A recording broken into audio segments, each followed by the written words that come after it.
WolfPunch.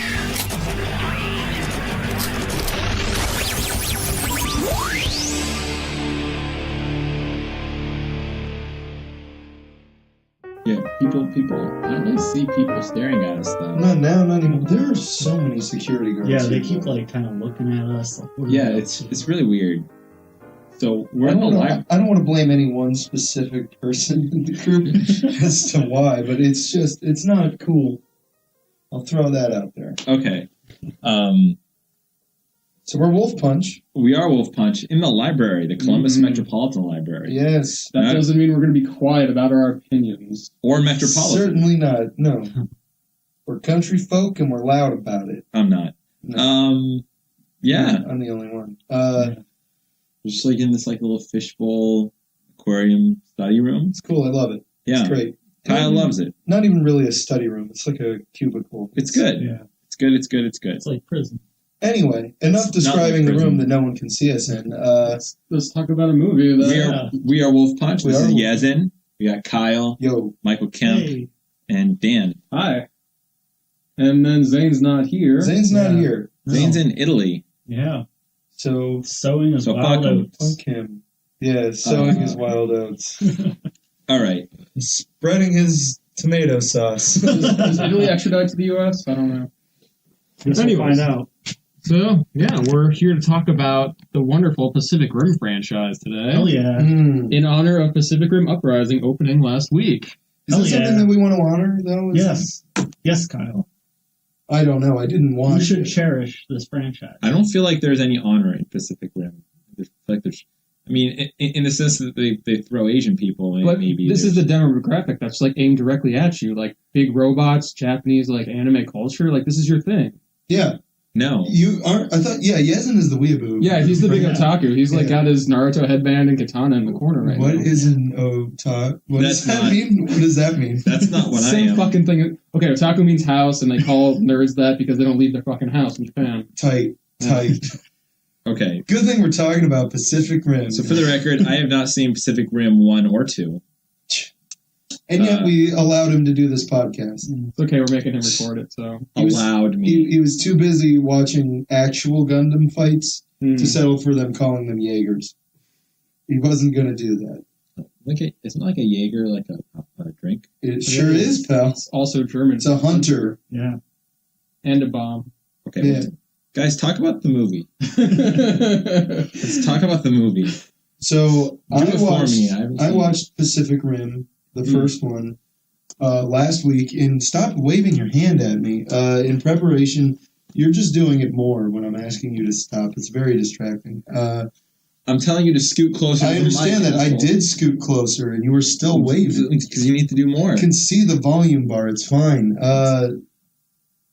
What was I don't remember what I was saying. Talking about Somebody Pacific else- fucking Rim here. Yeah, I watched it. I watched the first one, In preparation of the sequel, which you didn't watch. which I didn't bother. One was enough for me. I was like, yeah, So you weren't a fan.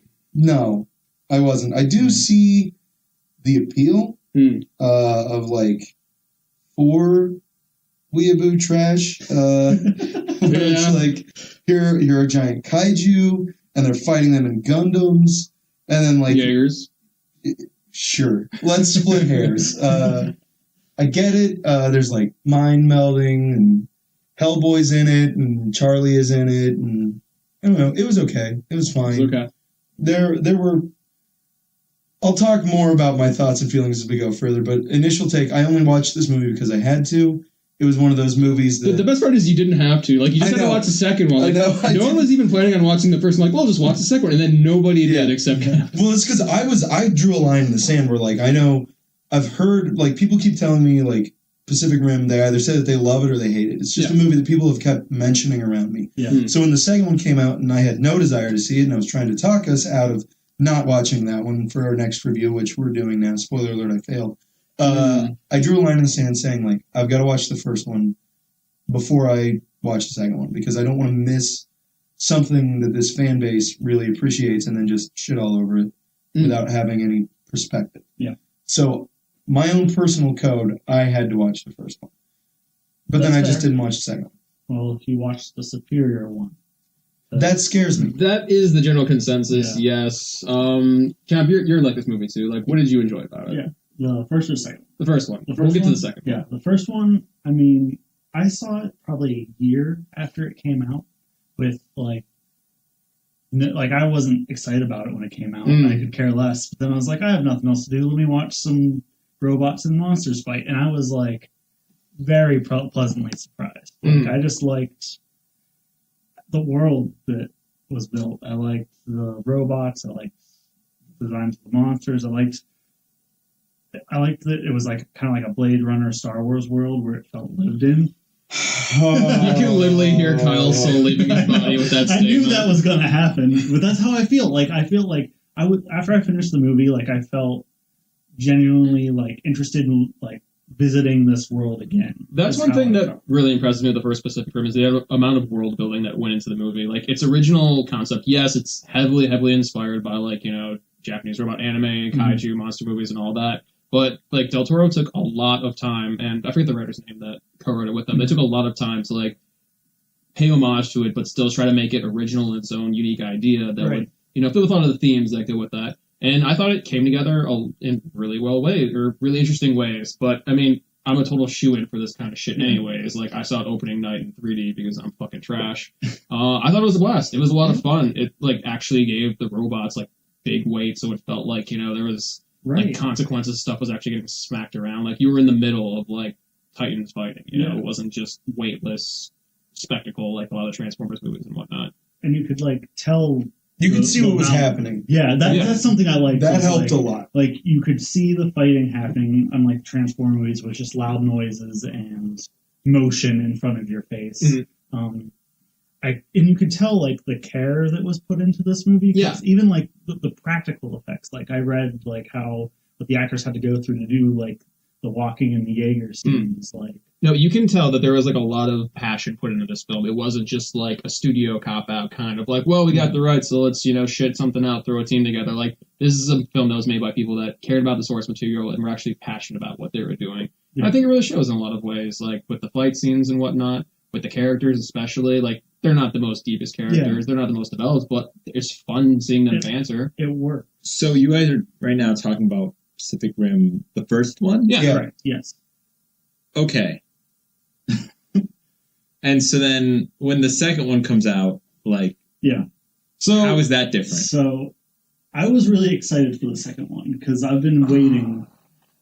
Well, okay, I was excited for it, like, in theory. Because I've, like I said, like, I liked the world that was built. I was like, oh, I can't wait to see more of this. But then, like, as details came out, I got less and less excited. At first, like, I couldn't believe they were making a sequel because the first one cost almost $200 million to make. Like, it was insane how much money they spent on it. I thought they were under budget, though. I read no, they spent all the money on that movie. And then it only made like $60 million in the US, but then it made gangbusters in China and Japan and Asia. Surprise, surprise.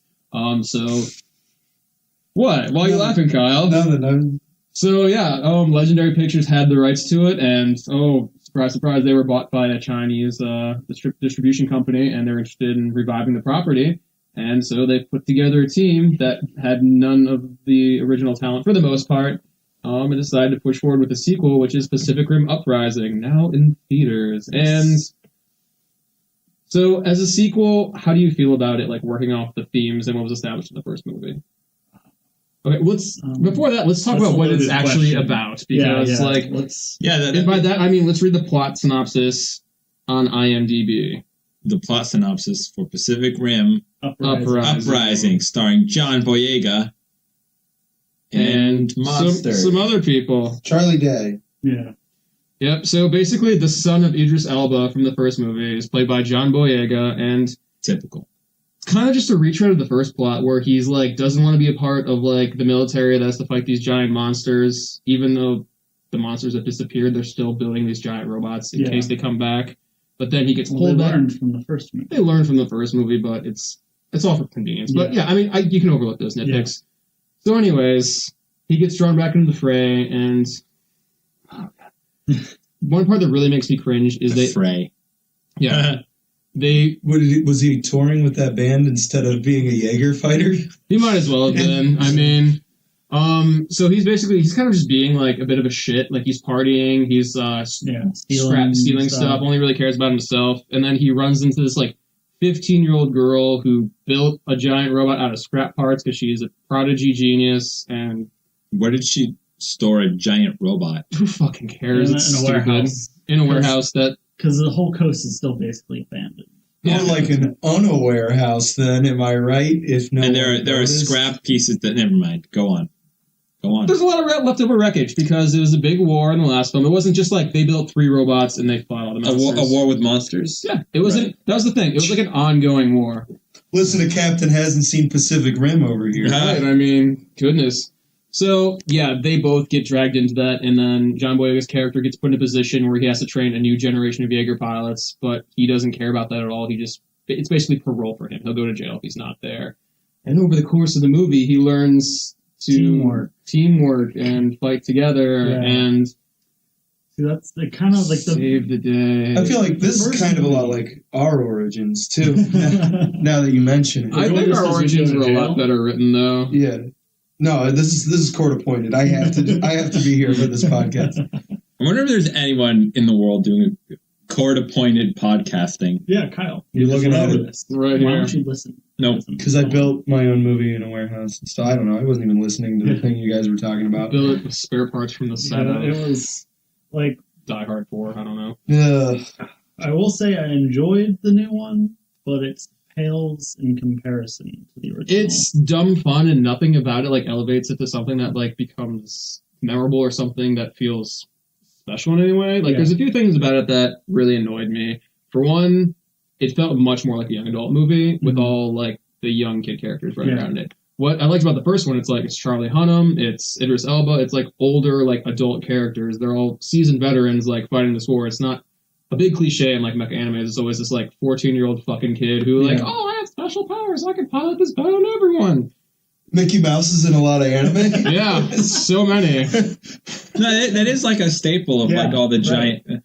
It's always like a 14 to 17-year-old guy, right? Because that's who they're marketing the fucking toys who finds out that stumbles into the big mech, and then on their first time piloting it, they're always like the best that's ever been, and then later you find out that the reason is because there's something they have like powers or some shit like that. Yeah, and that explains why this 15-year-old is the most important person in a war because. Yeah, and it felt like it leaned more on like that sort of crutch for telling a lot of its story. And it also... Does John Boyega have powers? No, he doesn't. And I will say this, like it's kind of the inverse of the first movie where Charlie Hunnam was a pretty boring character compared to a lot of the rest of the cast. That was a big detriment. John Boyega is actually really good in this film. Like he's charismatic, he's funny, like he's an asshole, he's going to have this like stereotypical arc, but like he still manages to carry the film pretty well. Yeah. It's just everyone else in the film I didn't care for like at all. I will say you saw it before me and said that you told me that, and when I saw it,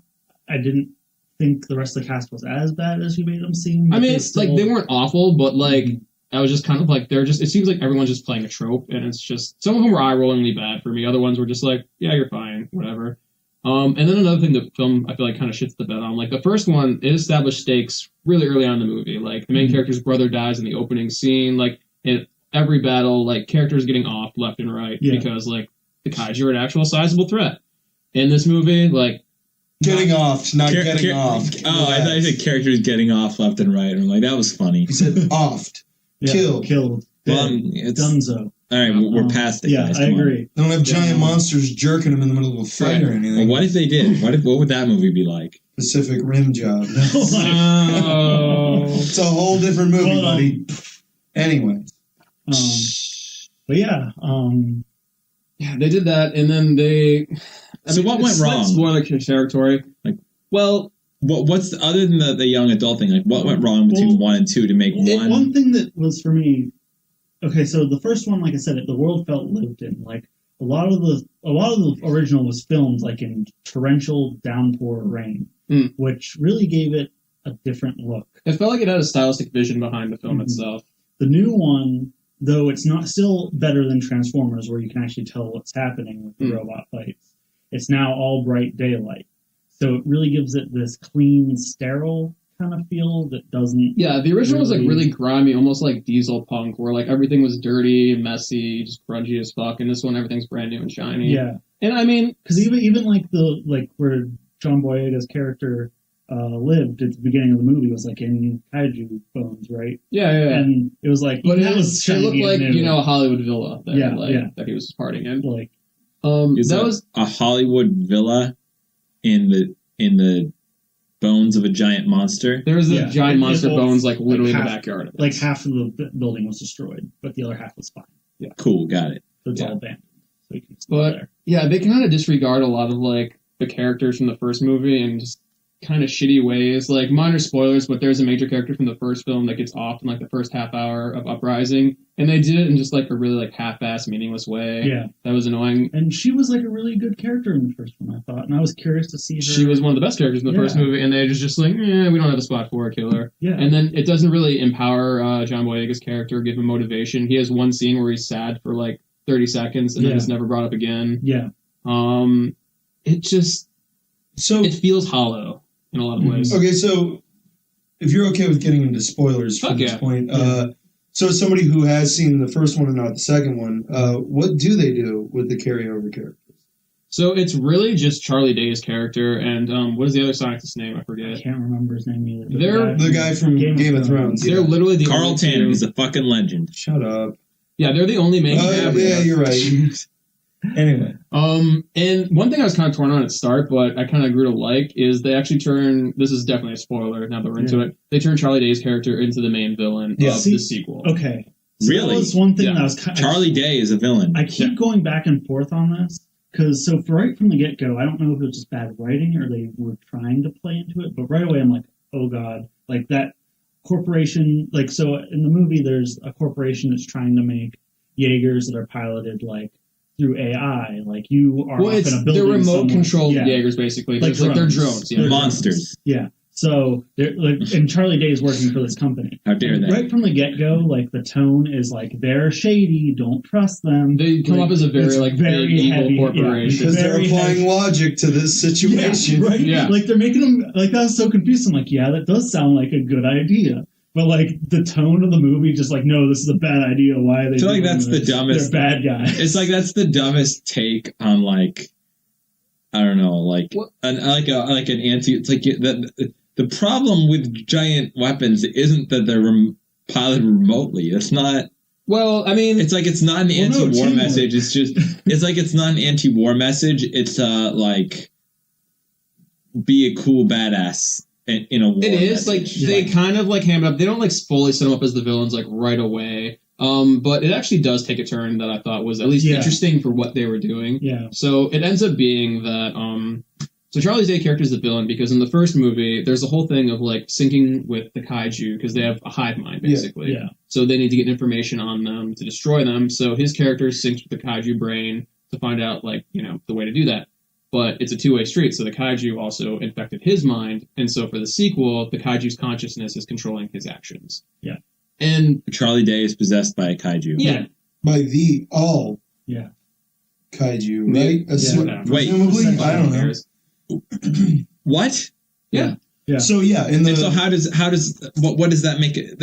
So the big drone program that they have set up there, where it's supposed to be all piloted, by people remotely. Kaijus will control the Gundams. Basically, yeah. They all have cores, which is actually kaiju's inside of them, or kaiju brains inside of them that are controlling them, and then they're going to open up rifts all over the world, and then. So Pacific Rim 2's answer to making a big loud movie bigger and louder is. Instead of giant robots fighting monsters, giant robots fight robots and monsters. There's no robot monsters. There's no monsters in this movie until like the last like half. Robots piloted by monsters. Other than like in a simulation. Yeah, which was kind of lame. And like, I didn't hate that because like a big trope in like Mecha is like there'll be like the AI controlled drone ship or something, and then it's like the AI gets infected and it goes rogue, and it's like no, we need real people to do it. So they didn't do that, and I was kind of happy they didn't play into that.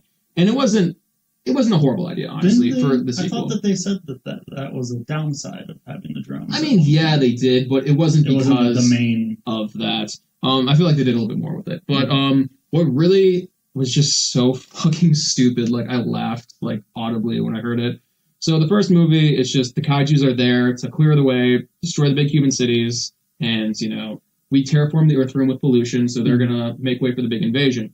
In the second movie, they're like, no, that wasn't the reason. They were trying to get to Mount Fuji. Yeah. Like, That's one thing I was kind of... Like, yeah, they're trying to get to Mount Fuji to blow it up because it'll cause a big fucking volcano all over the Pacific area, and that'll finish terraforming the planet for like them. kaiju blood or something. Because kaiju blood is rocket fuel, and it will react It's held steel beams. Yeah. Yikes. 9/11. Oh my god. Kaiju blood can't melt steel beams. So the whole reason for that is just so they can have a big Rock'em Sock'em monster battle in downtown Tokyo. Yeah.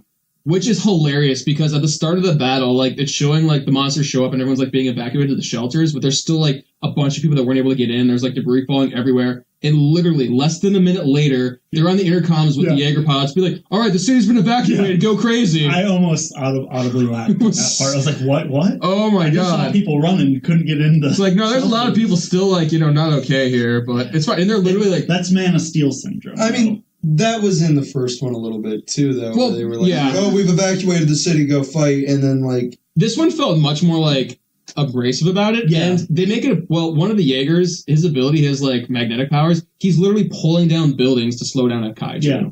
Like, he pulled down, like, 4 or 5 skyscrapers. Well, that was just an Whereas in the first one, people make a note that the Jaeger took the time to step over a bridge, so he didn't destroy it. These ones, they don't care. They'll destroy anything. Yeah. See, I mean, like...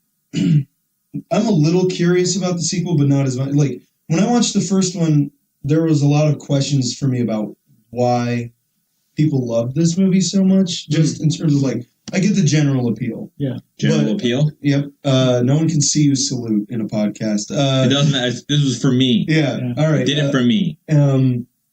I was good at it. Anyway, Breaking Bad. There you go.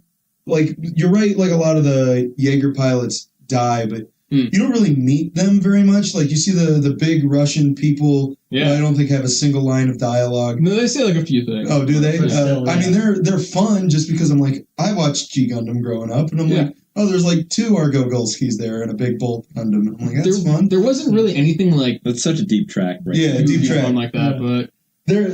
But you don't really, like, notice when, like, a lot of the other Jaeger pilots die, because you're just like, I didn't know them. I don't care. It's even somehow less noticeable in this movie. Really? Because I think only one actual Jaeger pilot dies in the climax, at least that they visibly show. What was really frustrating is when the drones all turn evil and start attacking, they attack the big Jaeger base. And it's this big battle scene, like, no one can get to a Jaeger, and it's just, like, stuff exploding and, like, crap dying everywhere. And that was the most, like, Transformers. You don't give a fuck about anything because none of the main characters are engaged in combat or in any real, like, actual danger. They're just kind of there in the middle of it, trying to avoid rubble. And you're just kind of watching this, like, I guess I'm just waiting for this scene to end because it doesn't really matter. Yeah. Yeah, like, well, in any of the Jaegers that were engaged in battle, because the main characters were on the ground, you were in their perspective, so you don't even really see the battle going on. You just see the explosions because of the battle in feet. So it was that was even more just like it's kind of boring. Yeah, it just that really like took me out of it, and just again, it felt like there was no real stakes or anything like latch on to care about, which was really frustrating too. I will say the final fight scene was entertaining for like bombast and ridiculousness.